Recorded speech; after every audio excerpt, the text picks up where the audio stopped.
And ఇప్పుడు వాల్కి cracks వచ్చినప్పుడు అట్లని ఎలాగ మనం ఫిల్ చేయాలనేది చిన్న వీడియో చేశాను. ఇప్పుడు ఏంటంటే ఇది మనం ముందు ఎక్కడైతే క్రాక్స్ ఉన్నాయో వాటిని ఇలాగ బ్లేడ్తో కట్ చేసుకోవాలండి. కటింగ్ చేసిన తర్వాత చక్కగా బ్రష్ తోట దాంట్లో డస్ట్ ఏం లేకుండా క్లీన్ చేసి ఏదైనా ఒక వాటర్ బాటిల్ అంటే తీసుకొని చిన్న హోల్ పెట్టి వాటర్తో క్లీన్ చేయాలన్నమాట. దుమ్ము అనేది లేకుండా చేసుకోవాలి ఫస్ట్. తర్వాత మొత్తం ఇలా నీట్గా డ్రై అయిపోయిన తర్వాత అప్పుడు ఇప్పుడు మీకు చూపించే ప్రోడక్ట్ ఏంటంటే ఇది క్రాక్ సీల్ ఏషియన్ పెయింట్స్లో దొరుకుతుంది.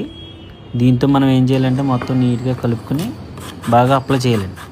ఆ పట్టీతో నీట్గా అప్లై చేస్తే అది ఏమవుతుందంటే ఒకరోజు మ్యాక్సిమం అది డ్రై అవుతుంది. నెక్స్ట్ డే ఏమవుతుందంటే కొంచెం లోపలికి పీల్చుకుంటుంది. తర్వాత మళ్ళీ దాని మీద ఇంకో కోటింగ్ అప్లై చేయాలి. అప్లై చేసి వాల్ లెవెల్కి వచ్చిన తర్వాత అప్పుడు లప్పం పెట్టి దానికి పెయింట్ వేసుకోవాలన్నమాట. మనం క్వాలిటీ వర్క్ చేయించుకుంటేనే ఎక్కువ కాలం మనం ఇల్లు అనేది స్ట్రాంగ్గా ఉంటుందండి. ఇటువంటి వాల్యుబుల్ వీడియోస్ మేము ఈ ఛానల్లో పెడతా ఉంటాం. ఫాలో అయ్యి లైక్